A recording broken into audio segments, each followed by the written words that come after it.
Saudi আরবে এক আদালত হয়েছে। আদালতে দুই ভাই ঝগড়া করছে। এক ভাই বলছে মাকে আমি রাখবো, আরেক ভাই বলছে না মাকে আমি রাখবো। দোনো ভাই ঝগড়া করছে মাকে ঘরে রাখার জন্য। এরপর এক ভাই মাকে নিয়ে চলে যাচ্ছে, আরেক ভাই মাটিতে গড়া দিতে দিতে অবস্থা খারাপ। সৌদি আরবে আদালত হয় মা বাবাকে ঘরে রাখার জন্য, আর আমাদের দেশে আদালত হয় মা বাবাকে ঘর থেকে বের করার জন্য, ঠিক কিনা? যুবক, তোমাকেই বলছি, তোমার বন্ধু তোমার আপন নয়, তোমার বউ তোমার আপন নয়, তোমার শ্বশুর শাশুড়ি তোমার আপন নয়। এই পৃথিবীর বুকে আপন হলো তোমার মা এবং তোমার বাবা।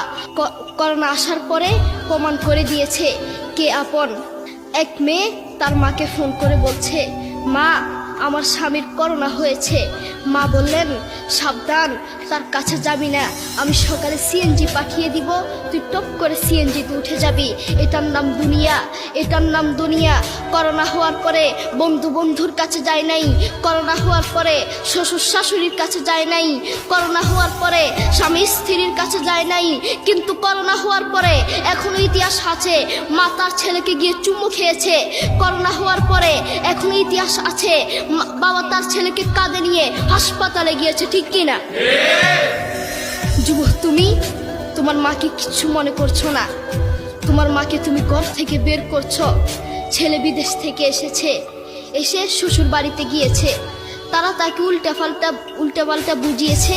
এখন বাড়িতে এসে সে বলছে, মা তুমি আমার টাকায় খাও, আমার ঘরে থাকো, আবার আমার বউকে পিটাও। এই কথা শোনার পরে কি কোনো মার কলিজা আছে? মা বাথরুমে গিয়ে আধা ঘন্টা কাঁদতে লাগলেন। কেঁদে অজু করে নামাজে দাঁড়ালেন। নামাজ পড়ে আল্লাহর কাছে বলতে লাগলেন, আল্লাহ তুমি আমার মার উপর রাগ করিও না, আমার ছেলের উপর রাগ করিও না, ও ভুল করেছে, তুমি আমার ছেলের উপর রাগ করিও না, আমি আমার ছেলেকে বুঝাবো। এরপর মা গিয়ে ছেলেকে বুঝাচ্ছেন, বলছেন বাবা তুমি আমাকে বের করে দিবা, সমস্যা নেই, তুমি আমাকে বের করে দিও, কিন্তু আমার একটা স্বপ্ন আছে। ছেলে বললেন কি স্বপ্ন বলেন? মা বললেন তুমি বাজারে গিয়ে একটা পাকা আম নিয়ে আসবা, এসে তোমার বুকের উপর রাখবা, সকালে উঠে ওটা আমি খাবো। এরপর ছেলে বললেন আচ্ছা ঠিক আছে। ছেলে বাজারে গিয়ে একটা পাকা আম নিয়ে আসলো, এসে বুকের উপরে রাখলো। 5 মিনিট না যেতেই সেই আম পিঠের নিচে পড়ে চ্যাপ্টা হয়ে গিয়েছে। এরপর ছেলে মাকে বললেন, মা তুমি কি সকালে উঠে আমটা খাবে? ওটা 5 মিনিট না যেতেই পিঠের নিচে পড়ে চ্যাপ্টা হয়ে গিয়েছে। এরপর মা চোখের পানি ছেড়ে বলল, বাবা আমি আসলে তোকে খাওয়ার জন্য বলি নাই, আমি আম খাওয়ার জন্য বলি নাই, আমি তোমাকে বুঝার জন্য বলেছি। তুমি আজ একটা রাত এই আমটা রাখতে পারো নাই, আমটা বুকের উপর রাখতে পারো নাই, আর আমি সেই তোমার দুঃখিনী মা যে 1 বছর 2 বছর নয়, 3 বছর নয়, পাক্কা 5টা বছর এভাবে তোমাকে রেখেছি।